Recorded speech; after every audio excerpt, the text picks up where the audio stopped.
Revolution Radio.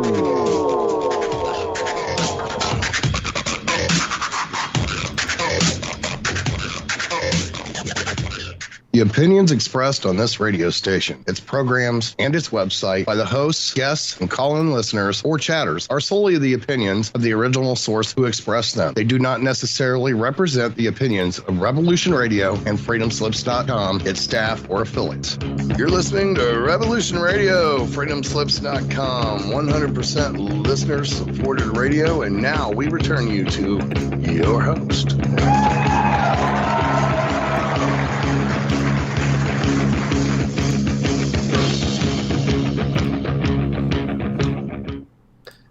Thank you, and welcome back to Dave and Mackie's Shining Side Out, coming to you from Revolution.radio. And today we're going to talk about language confusion, and more specifically telepathy. But before we do that, do remember that this is listener-funded radio, which means that if you can support the station with monetary gratuities, any kind of currency is good, then please do so. Maybe you can't, and that's okay too.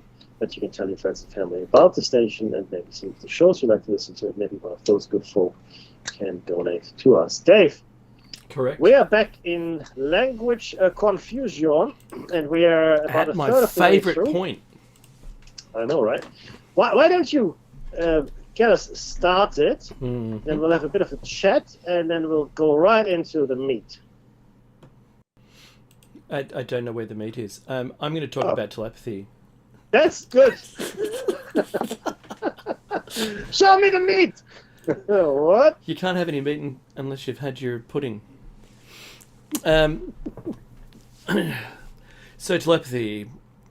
Telepathy from ancient Greek is tele, which is distant, and pathos, feeling, perception, maybe passion, affliction, experience, is the purported vicarious transmission of information from one person's mind to another without using any known human sensory channels or physical interaction.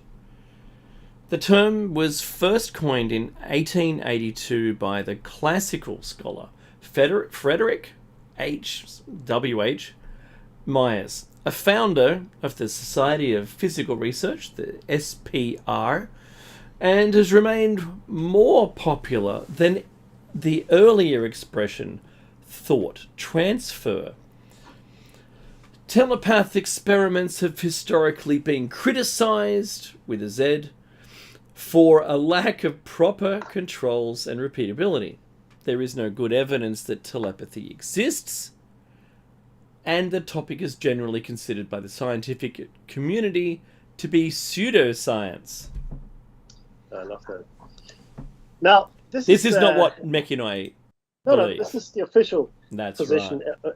And this is in fact taken from Wikipedia, in case you're wondering. Oh God, help me! Look, no, I like Wikipedia. That's one of you. It's one of me. I like it.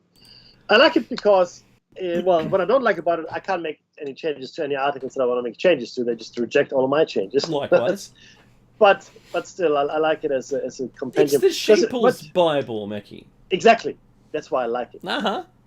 Because it gives you the accepted view. And that's how we start most of our shows, by the way. We give you the accepted view. This is where we are. Here we go. Look, it's all nonsense. Hurrah. That's right. So that's why I like it, because it gives me a good starting point. No, but pseudoscience, indeed. Over the intervening years, though, since the late 19th century, as it were, we have made some significant advances. And we're going to talk about different forms of telepathy here as we take you through it. Some of it you can probably call psychotronic, meaning it is artificial telepathy. Yes. That's Thank what you, a lot of people are Solaris, by the working with. Yeah, no, absolutely. Whereas, we will also talk at some point going forward about actual telepathy and evidence for that, as well as cases which are real, especially twin studies, etc. But having said of all of it, why are we talking about telepathy in a show about language confusion? All of the stories that spoke of a common language that people communicated in. A Okay. It says here, so confounded their speech and scattered them to the four corners of the world. Right? There's this talk of there was one language, and people spoke as one. And there are stories about and they were punished for some transgression, and it has to do something with reaching heaven or reaching the moon or trying to get there, right, somewhere high up. And the punishment that they received was in fact the confusion of their languages, the common language rather that they had. That'll learn. So now, what was this? Well, yeah. So I mean, God came down and confounded the language of the people, so they could not understand each other. It says here, right? The bunch of people said, in the beginning, the peoples of the earth knew only one language. That's right. But during a severe famine, a madness struck the people. So, and again, what is interesting about these stories is a lot of these across the world. There are a lot of legends around language confusion. Full stop.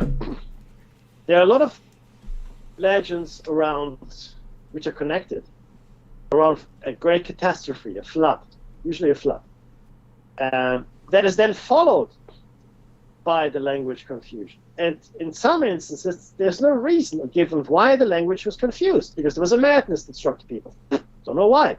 But some of the other stories in the majority, they talk of punishment for trying to reach, like I said, the moon or the heavens or something like that. And then God or the gods or gods and demons, specifically in Chinese mythology, banded together and came down to strike us down. To strike us down and take a common language away from us. Now so the question is, well, what was this original language? Right? Indians believed that the original language was Sanskrit. I'm free to believe that. It's okay. Sanskrit is a pretty good language. But was it? Because the thing is this, right? We've spoken about language before and language islands, and there isn't a single common language that's the ancestor of all languages as far as our studies can tell. There isn't.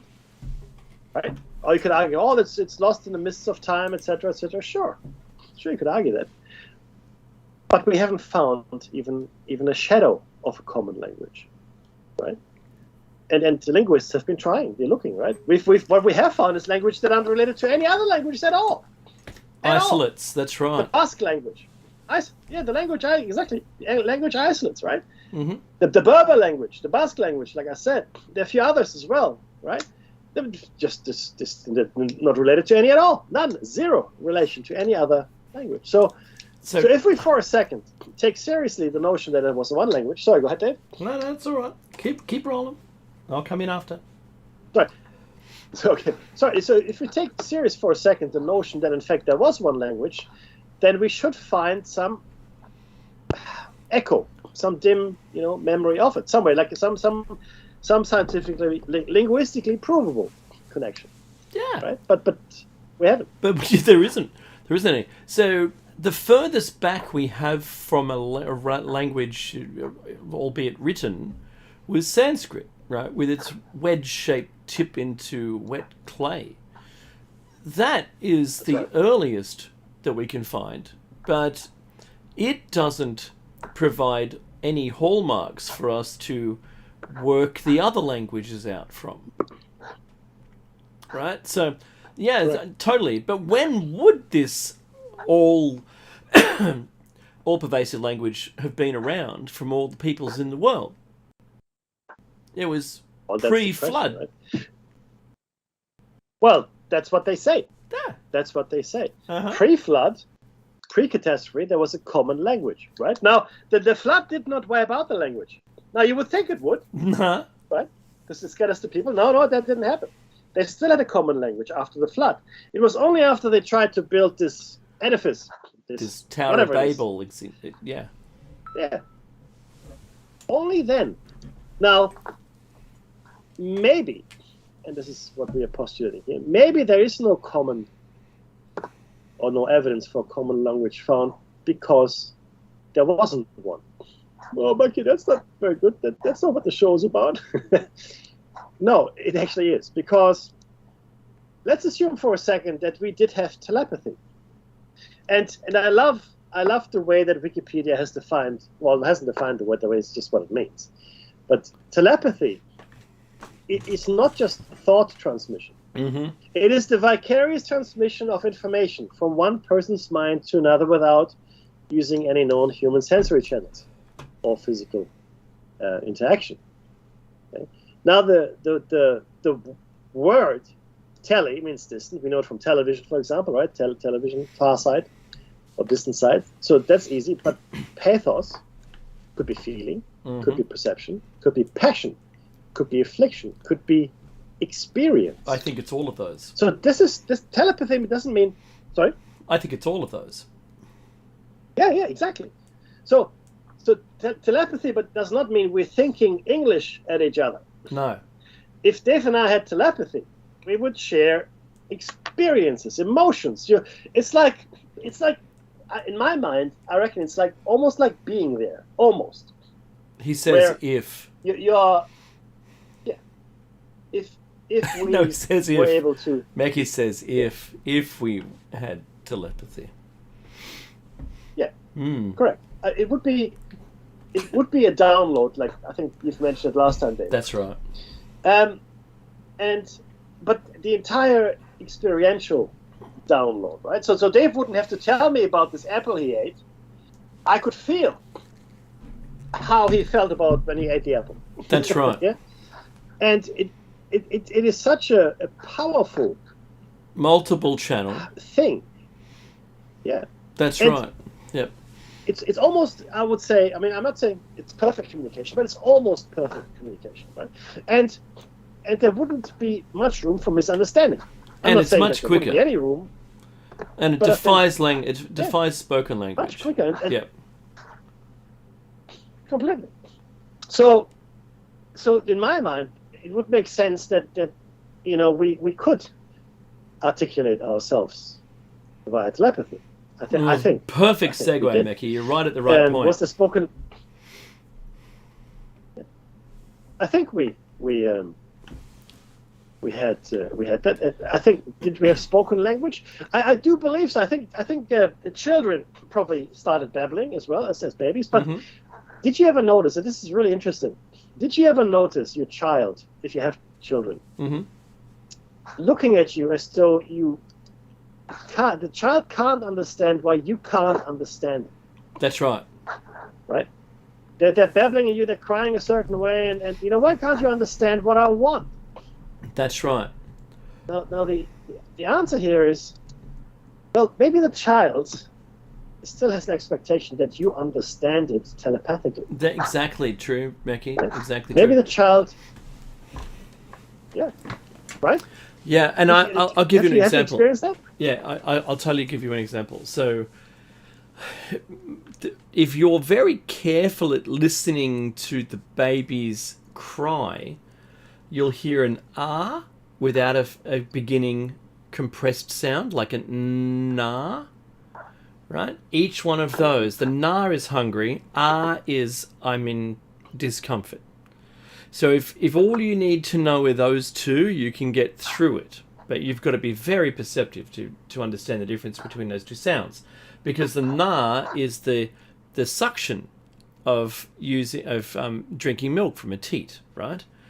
And the ah, well, that's universal, right? Ouch, right? That's what that means. So I'm not comfortable or I'm hungry. That's really the only two things. Though I'm going to tell you that the very moment that a child who still isn't able to speak can wave to understand there's a function in moving your hand to wave goodbye to somebody, is the time that you teach them the sign language, kids speak it's called, and then all of their frustration disappears. All of it. Totally all of it. And I believe, Mickey, you're right.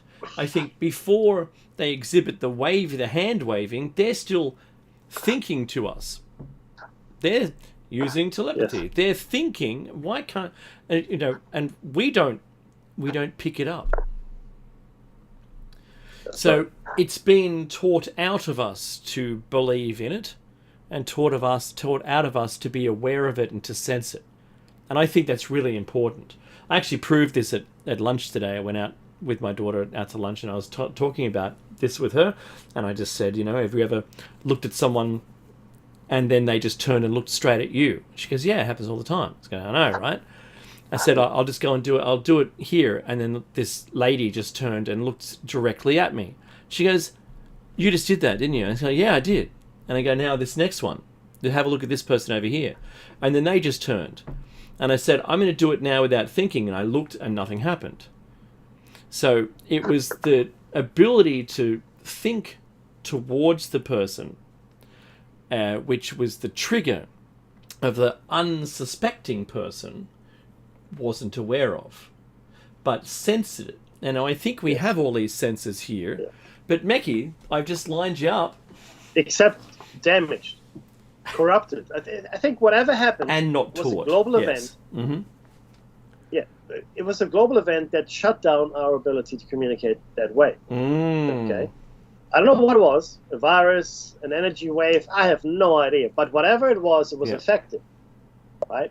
And you still have to, it's almost like, I know this is a long stretch, but as the embryo goes through its development in the womb, right? Mm-hmm. You can see different stages of our evolutionary story. Oh yeah, each of the prior animals are apparent at different stages in growth. Yeah. So our genetics, I think, rather than a development of evolution, I think it's our genes telling us, hey, we've got potential for all of these. Yeah. Okay, all of these. I don't think it's necessarily in an evolutionary history going through, but that's just my opinion, and it's neither here nor there. But ultimately, though, I think children are born with a relatively intact set of senses, and only later certain hormones or other chemicals potentially are switched on in the body, similar to aging and the telomeres, telomerase, as well as hormones that govern your sexual development, etc. That comes into play, and the telepathic ability is switched off. However, so it's a very long preamble today, but however, in twins, especially identical twins, I think that particular ability remains much stronger because they are much more closely entangled. I believe that to be the case, Meki. So you've had a good segue. I gave you a good segue, and I think we're up to science. I think we are. All right. Now, scientists proved that telepathic communication is within reach. This was written October 2, 2014. By Corinne Iosio, an international research team develops a way to say hello with your mind. Researchers have made an important first step towards engineering direct brain-to-brain communication between humans. And this was, again, 2014, everybody. In a recent experiment, a person in India said hola and ciao to 3 people in France. Today, the web, smartphones, and international calling might make that not seem like such an impressive feat, but it was. The greetings were not spoken, typed, or texted. The communication in question happened between the brains of a set of study subjects, marking one of the first instances of brain-to-brain communication on record. The team, whose members came from the Barcelona-based research institute Starlab, French firm Axilom Robotics, and Harvard Medical School, published its findings earlier that month, which is October, in the journal PLOS One+One. A study co-author Alvaro Pascal Leone, director of the Berenson Allen Center for Non-Invasive Brain Stimulation at Beth Israel Deaconess Medical Center and a neurology professor at Harvard Medical School, hopes this and forthcoming research in the field will one day provide a new communication pathway for patients who might not be able to speak. And I'm quoting now, "We want to improve the ways people can communicate in the face of limitations. Those who might not be able to speak or have sensory impairments," he says. "Can we work around those limitations and communicate with another person or a computer?" Pascual Leone's experiment was successful. The correspondents neither spoke nor typed nor even looked at one another. But he freely concedes that the test was more a proof of concept than anything else. And the technique still has a long way to go. He goes on to say, it's still very, very early, he says, but we can show that this is even possible with technology that's available today. I'm adding today. It's the difference between talking on the phone and sending Morse code. To get where we're going, you need certain steps to be taken first, he finishes. Indeed, the process was drawn out, if not downright inelegant. The team had to establish binary code equivalents of letters. For example, H is 00111. Then, with EEG, which is electroencephalography, brainwave measurements, sensors attached to the scalp, the sender moved either his hand or field to indicate 0 or 1. The code then passed to the recipient over email.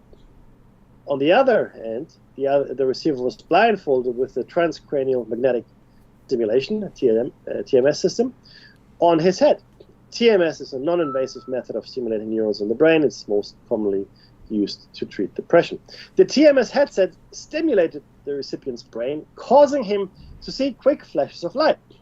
A flash was equivalent to a 1 and the blank was a 0. From there, the code was translated back into text. It took about 70 minutes to relay the message. Dave? Good grief. I can do it a lot faster. There is a bit of contention about the degree to which the approach was actually novel. IEEE Spectrum reports that this recent study is quite similar to the one conducted at the University of Washington last year. In that study, researchers used the same EEG to TMS setup, but rather than pulsed light, stimulated the brain motor cortex to subconsciously cause the recipient to strike a key on a keyboard. Pascual Leone contends, however, that his work is notable because the recipient was conscious of the communication. Oh, there's tension there, isn't there? Both studies represent only a small step towards engineering telepathy, which might take years or decades to perfect. A lot of money. That's what I think they're calling out for. Early days, Mackie, early days. Ultimately, the goal is to remove the computer middleman from the transmission equation and allow direct brain-to-brain communication between people. We're still a long way from that, Pascual Leone admits. But in the end, he says, I think it's a pursuit worthy of the effort. Outside of medicine, brain-to-brain communication could find applications across many disciplines. Soldiers, for instance, could use the technology on the battlefield, sending commands and warnings to one another. Civilians might benefit as well. Business people could use it to send cues to partners during negotiations, or pitchers or catchers could avoid sign stealing during baseball games. Still, telepathic communication that works like a sort of futuristic walkie-talkie will involve major advances in sensing, emitting, and receiving technologies, and perhaps even a slight retraining of the human brain. At the same time, Pascual Leone cautions that scientists must also keep in mind the ethics of telepathy. Question: could there be a potential for sending someone a thought that's not desirable to them? Absolutely. That's my comment. He says those kinds of things are theoretically in the realm of possibility. You think unwanted text messages are bad? Yeah, exactly. That I was going to go exactly there, Dave. See, so right now, okay, step back. I grew up in a world where technology was existent, but I didn't have a computer at home. I didn't have a mobile phone. When I went home, I would watch TV, but mostly I go out and play, really, from school, as it were. So I could leave all my school problems pretty much at school. And I might be bullied, which I was, and I might have to have a fight in school, which I did. But when I went home, that sort of went away. Little, safety cocoon. These days, kids are followed right into their bedroom by all the problems they have during the day at school. Mm-hmm. You know, via the devices, social media, and so forth. All of these things are a problem for kids that are just trying to figure out who they are, right? Can lead to suicide even. Okay, and this is just technology that requires normal interaction data. Like, That's you know, right. like you actually have to go on there, turn it on, and do your thing, and then you have to read it. What if in the future this psychotronic, this artificial telepathy Mm-hmm. is so invasive and all pervasive that you just can't get away from it? I mean, what if there was advertising coming through? What if social media got into it? What if the bullies could now get into your head, into your dreams? You know, could Yeah. you turn it off? Would you want to turn it off? You know, you could make. To Right? be honest, Mackie, you could I mean- end up in a situation like Nightmare on Elm Street Yes. when Yes. you go to Right. sleep, someone's attacking you. I mean, would brain hacking be a thing? Well, Yeah, totally. If you introduce, Give it a minute. Yeah, if you introduce tech, then for sure, right? Totally. I mean, if we do a natural thing, so it's like most things in life in the world, things that we do naturally, we can also control fairly well. Mm-hmm. Because we just do them and we understand them and we know what to do and what not to do, and it's all goodness, right? As soon as you introduce a layer of technology into it that is seemingly opening up endless possibilities, which are wonderful, but also brings with it unbelievably dangerous situations, as Dave has just illustrated, then you have an issue. You have a You problem. could program sleepers. So I believe Becky. we need to focus. Yes, you could. Yes, you could. We need to focus, in my opinion, on natural telepathy. I think now I the think next the natural part- Hang on. telepathy still en masse requires us to be maybe leveled up as a society, Agreed. because if we were living, say, let's pretend for a minute that none of this civilization existed, none, and we were just a few people were brought into existence into, say, an artificial construct. This is just for example purpose. And they were all stout Christians. They'd never experienced anything ever bad, ever. Nothing at all. And as you might have a Star Trek kind of empath kind of thing, but they were telepathic entirely, right? Just like Deanna Troi. So if you had just a room full of Deanna Troys who had never suffered, never seen hardship, that kind of discussion, or what they were thinking to each other, discussing, I suppose, would be totally different from people that fought all their life, had, experiences that were, in contrast to the sweetness, and I'm going to use my friend's song title, Sweetness and Light. Good on you, Anthony, by the way. I know you don't listen, but if you ever happen to, there you go. Yeah, so the good ship, bad ship style of operation of a civilization where it is just all beautiful, everything, all the words are positive, and we're heading in the right direction, as opposed to there being even the slightest thought of trying to use it for bad, or trying to influence someone for your own doing. In that story we just read out, Mackie, it said that during negotiations, no, if everyone in that room was telepathic, you would hear the other people talking to each other, going, let's screw them for everything we've got. Everything they've got, sorry. Mm-hmm. Right? We're going to increase the margin to 1,000%. Right? Yes. Down from 5,000. That should win us the deal. Right?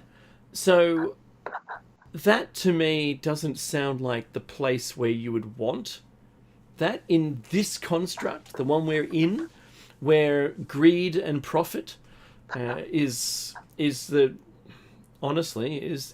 drives our entire civilization. And I don't think that's where it should be. I don't think that's where we should release it. If we started a new colony somewhere of peace-loving, mung bean eating, vegetarians who've never killed anyone, a couple of generations into living in Mars, Meki, or something silly, right? Yeah. Just throwing it out there. Quite possibly. You get an evil alien race that comes, I'm just making this up, comes down and just takes total advantage of them. I think that would also be terrible. So I'm not sure. Agreed. I think I'm in many minds, and I've overthought it, but I don't know how it could kick off in this civilization. It's an interesting question, to be honest, and one that maybe was answered. I did a lot of research into time travel this week as well, and some stories. Mm-hmm. Some of them, obviously not. Well, what in one of the time travel stories where the person goes 2,000 years in the future, the humans develop another sensory capability, which lets them see a higher level of existence. Oh, wow. So a higher vibrational, and people they start developing these capabilities. Initially, it kills them, that extra sense, but eventually, the people don't die anymore when they develop that sense, and they develop a higher consciousness, like a Star Trek almost society, if you will. But anyway, and so you're right. Right now, because we have become so corrupted, and maybe that's why we talk about the golden age back in the day, right? When people had this telepathic ability, where maybe that was really what was driving it, our ability to be like that. Because I believe that if you're born with this and you have it from birth, deception, lies, underhandedness, they just don't come into play because they can't. They just can't exist. And maybe that's really the lesson here, right? Maybe that's why we talk about the golden age that went before, and we just don't have that anymore, obviously. But it's a good question, Dave, because right now I agree with you. I don't think we're equipped to deal with it. I mean, maybe some of us, maybe some monks, right? Some really good people, potentially, but we all have something to hide. So from now, the pure of heart, Meki, from the pure of heart kind of style, that could be the only way, I suppose. Yeah. Otherwise, are there also defenses that you'd have to learn to be able to cope with this level of the width of the line that we all live on, from good to bad, all the way through the whole gamut, right? So you'd have to learn what the defenses were. Yeah, totally. I agree. 100%. Okay, so which brings us to our next section, article, I should say, by Alistair Jennings. She put this together. Telepathy is real. From 2018, March 30. And this was written from Inside Science. And again, we're sharing this article in its entirety with you. Now, I don't want to alarm anyone, but telepathy, the act of transferring thoughts into someone else's head, is now real. As in, published in academic papers real. People have now telepathically communicated with each other, monkeys have solved problems as a connected hive mind, and humans have even been given telepathic control of a rat. So, how exactly did we do it? Now, again, this is psychotronics. This is the artificial telepathy. The brain transmits messages as electrical signals through nerves, but we can't just connect everyone's heads through a giant web of nerves. Even if we could, it would be impractical. But we can read the electrical activity from brain cells with electronic devices, then transmit the signal, like we do the internet, and turn it back into brain cell activity at the other end. Unfortunately, this is where it gets tricky. First, how exactly do you read brain activity? Implanted electrodes can do it. They sense the change in electrical currents as brain cells activate. But unless you fancy having complicated surgery to cover the entire surface of your brain in a fine array of electrode needles, you'll have to choose option 2, electroencephalography or EEG, what we just discussed earlier. EEG rests a collection of larger electrodes on top of your head, non-invasive, where it records the electrical activity of larger groups of cells. But that is only after the signal has passed through the meninges, which is the skin, the skull, and the skin. And the meninges is the membrane around the brain. That's the meninges. So it is not accurate, but it's the only one that human telepathy studies have actually used.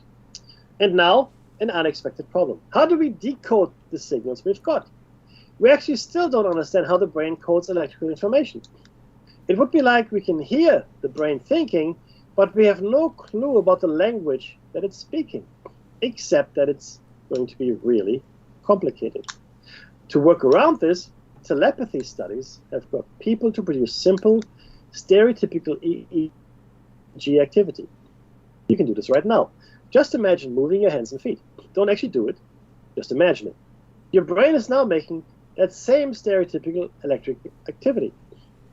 There are only a few of these simple EEG patterns we can make. So it's like the people in the study could only beam out a few different words.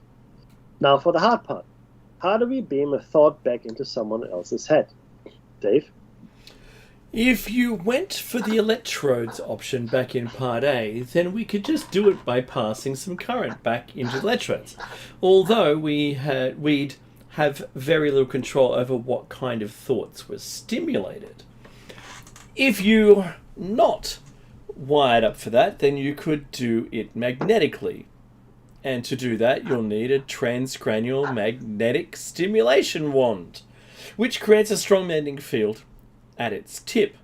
Rest it on your head and turn it on, and a magnetic field momentarily passes across the brain tissue directly beneath it, inducing a current that activates the brain tissue. Unfortunately, this is even less control than electrodes. But if you place it over the visual cortex, it can be reliably used to trigger little flashes of light called phosphorescence. Yeah, that'll do. Yes. So put all this together and you have the first demonstration of telepathy. One person concentrates on something in particular. This is read as specific EEG brain activity that is sent to a wire to a TMS wand, and that stimulates another person's brain and they see a flash of light. That was done back in 2014. But in a way, I think we've been doing telepathy for a lot longer than that. In fact, if the definition of telepathy is sending messages from brain to brain, we've been sending messages to each other ever since we squelch out of the primordial ooze. Culminating, I like this writer, in the most sophisticated communication system we know, language and gesture, and then mobile phones. Oh, really? Now I dislike them. But maybe that doesn't really count. That's not real telepathy, not directly sent brain to brain. It has filtered through our senses. But then maybe this new telepathy doesn't count either, because the only way we can beam thoughts into people's heads is by activating the sensory brain regions, triggering sensations. In this case, to trigger phosphorescence. So maybe it's best described as a prelude to telepathy, a proof of concept rather, than a functioning system. The technology to bring all those steps up to scratch for proper thought transmission still doesn't exist. And even if it did exist, we still need to work out how to understand the brain's language first. But with projects like Elon Musk's Neuralink, disciple, I knew that was coming, on the horizon, that day may come sooner than we think. So I'll leave you with the question, language. Our telepathy 1.0 has so far always been the filter for our thought transmission. What does thought without language sound like? That's the wrong question, actually, I reckon. Right? Exactly. So I was going to suggest that, I've been playing with this since 96, from what I could work out. And let's say let's say if we did hook up with Neuralink, then it's not really telepathy either. That's just stuffing a mobile phone in your head and doing the same thing. What I think has happened now, because Meki and I have given examples of, in last show, for instance, in 591, Confusion Languages Part 2, we spoke about the times in the past where you would pick up a desk phone to call someone that you were close to, and you're not a stranger, and you were able to transmit the idea of the conversation with that person in advance enough for them to go and walk to the phone, pick it up as you dialed. When you finished dialing and you didn't hear a ringing signal, but what they've done is picked it up at exactly the right moment so that it wasn't engaged, but it never rang, and you just started speaking with them. That request was delivered to the person, understood, they reacted, and then you both performed the function that you knew would actually provide the communication. So I think mobile phones do a very similar thing. Rather than that planned conversation, we are now used to instant communication with people, and I think that's a natural evolution towards exercising our telepathic capabilities. We have a way of doing it at the moment through a mobile phone, but if we didn't, that desire to communicate with someone is so strong now, I think, because that's been bred into us through mobile phones, that we actually might be making those baby steps towards it anyway, regardless of the research done by Harvard or whoever, right, and Neuralink and all of those technologies. What are your thoughts, Meki? No, I think that's absolutely right.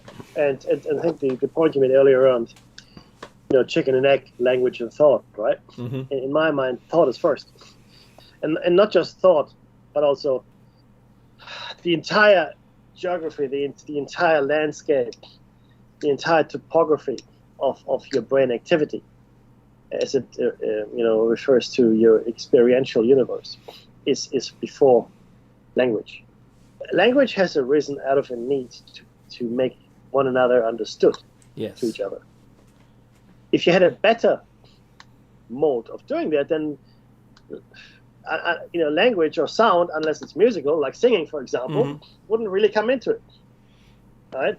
And I can see how vocal cords, because you could say, oh, why do we have vocal cords then? Well, clearly, it's good to communicate as well, with sounds. And singing is certainly one way to do it as well. It's nice to be able to sing, as an art form. It doesn't mean, just because you're telepathic doesn't mean you don't appreciate the spoken word, for example, right? And if you had like a telepathic communication, and just imagine the language that would arise out of that. Well, I think the secondary system of voice communication is required. I think that's tremendous, right? It allows you to communicate at least outside, or alert people to something immediately outside of your circle, or even other species, or what have you, right? 100%. It becomes a nice to have. It's actually quite useful to have it. Thank you very much. I don't need it, but it's there to have it. And yes, you could communicate to other entities other than humans. Maybe there were humans back then that didn't have a telepathic ability. I find it interesting when we spoke about the other hominids, Anunnaki. Yeah. Do you remember? Well, there's that. But do you remember how in the I think it was the Epic of Tarhasus, but every time somebody wanted to say something, what they said is they would make themselves heard. That's right. Yes. Right? Before they said anything, yeah. there would be this phrase, they would make themselves, yeah? Yeah. You go, what? Why? What does that even mean? Right? And the answer is, well, I don't really know, but maybe it has to do with the need to maybe, okay, here we have language communication, and maybe telepathy doesn't work over long distances. I don't know, right? No, it does. Maybe language was necessary for let's maybe light years. I mean, I don't know. Oh, yeah, maybe, I don't maybe know. it's a quantum phenomenon. I've got a written example for you, Mackie, in human history. A written example. Yep. It's pretty good. It's designed as fiction and as a child's tale of Dr. Dolittle. Yes. Yes. Dr. Dolittle could hear all of the creatures talking. You think about how little other creatures communicate verbally with each other. Yeah. I mean, horses don't. Oh.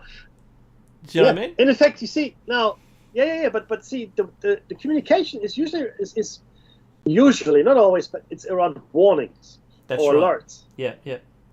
Right. Which we have that skill anyway. Yeah, that's right. Yes. And maybe telepathy is not as immediate, or maybe you can't reach us. See, I don't know if telepathy is mind to mind only, or maybe it's many minds. I don't know, right? Yeah, so it may not be broadcast, Mackie. It might only be one to one. Exactly. And so, or maybe it can only broadcast with a lot of practice. Well, that's making yourself heard. Maybe you have to have prepared yourself to make yourself heard. But in an emergency, audible wails are going to work, right? That's immediate without any other preparation, for instance. Yes. And so I go back to the horse thing because I think the horses don't communicate together with any array of sounds to indicate to another horse of something. But I've seen brumbies that wild horses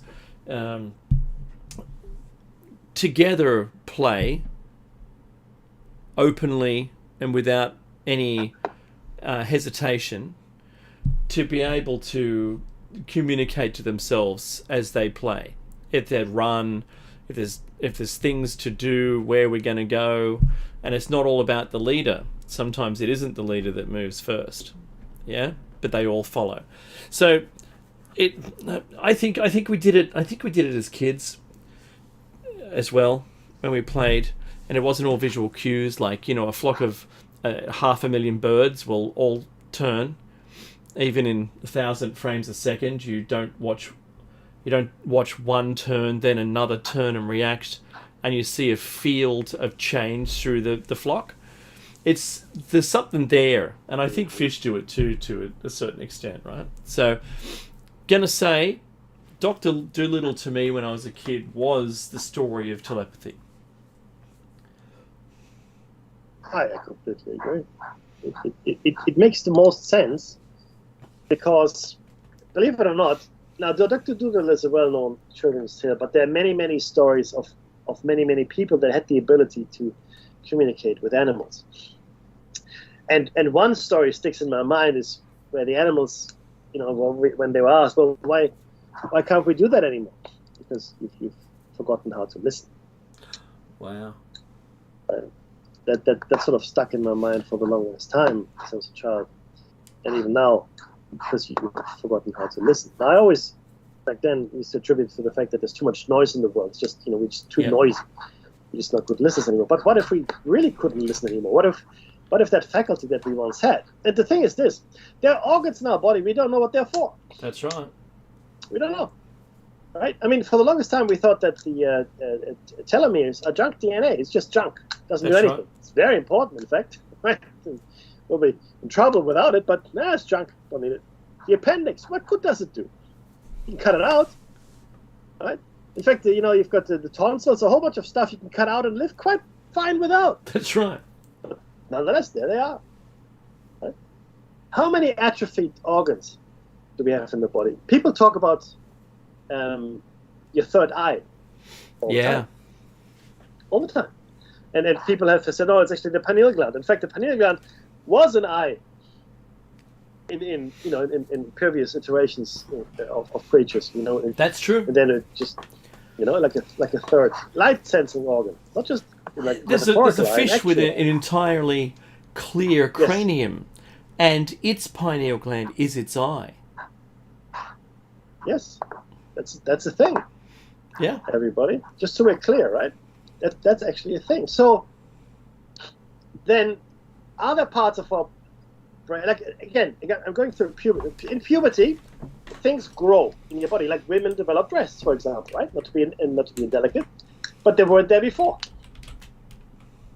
What if whatever we were exposed to, whatever agent that inhibited our telepathic abilities, what if it inhibited the growth or the functioning of that particular organ, whatever it is?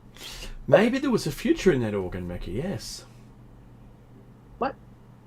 Yeah. So, and it was specifically brought upon us so we could not communicate anymore, because we were doing. In a few of the stories, just imagine. So they've done this. Just imagine what else they can do, and then not only that. When they were kicked out of the Garden of Eden because they ate from the tree of knowledge, well, just imagine what they would do if they ate from the tree of life. They would be like us. That's what the story says. What they say. Oh, but it's just a story, Mickey and Dave. Isn't it? It's just a story. Yeah, sure. Sure, it's just a story. All those nuggets of truth that you've wished to skip because they're not convenient. No. They're not. They're extremely inconvenient, right? But think about that for a second, everybody. Okay, are Dave and I right? I don't know, but it makes sense. It makes sense. The common language. The stories are there. I have no doubt in my mind there was a flood event. 20,000 years ago, at the end of the last ice age. In fact, it was the end of the last ice age. That was the flood event. Okay, to be clear, and the water levels were 100 meters lower than today. Yeah, 100. Go up to somewhere and look up and see how high 100 meters is. Like it maybe a skyscraper or something. Whatever. I don't know. Whatever. Right. Go have a look. Just to see how much that is. And then just think about how much land that would cover in the world. If you say you remove that 100 meters, how much would it expose that's underwater? And I'll tell you, there's a whole what's it called? New Zealandia is a whole nother island chain, as a solid island, not a continent but an island, stretching from up near North Queensland all the way down to the bottom of Tasmania, in New Zealand. And all exposed, a large landmass. Yeah. So back in the day, during the last ice age, not after, but during the last ice age, travel around the world on land was a lot easier. Almost continuous. These massive, these massive journeys by sea that the scientists and archaeologists postulate we had to undertake simply weren't necessary. Yeah. Okay. So could they have been done? Sure they could have been done, but it could have been a lot easier. We're just walking, everybody. That's right. And then we just wade through a pool of shallow water. And in some cases, not even. Not even. 100 meters will reveal a whole different planet of connected land masses. Yeah. Now think about that for a second. So that's where we are, right? So we have that, and the first Adamic race, or the first, I call them Adamic because most of our listeners have the Judeo-Christian background, but the first race that we know of, or at least from the cuneiform text that was created, they probably had nothing taken away from them at all. In fact, they intermixed with the Anunnaki, or the Gigi by proxy, I guess, and had offspring from them and by them. And they may very well have been giants.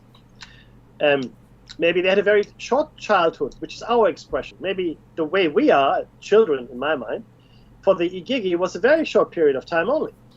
And then they developed into, because maybe chemicals kicked in, or hormones, or I don't know. I don't know. Enzymes, whatever. And that then, I mean, look at the bees.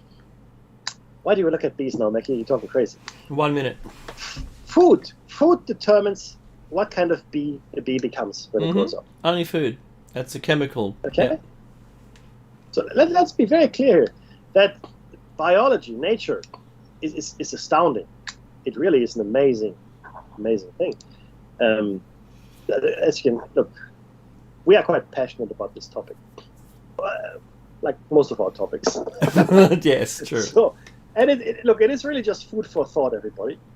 Okay, but just imagine if we lived in a world that wasn't like this, right? Where lying, deception, just didn't come up.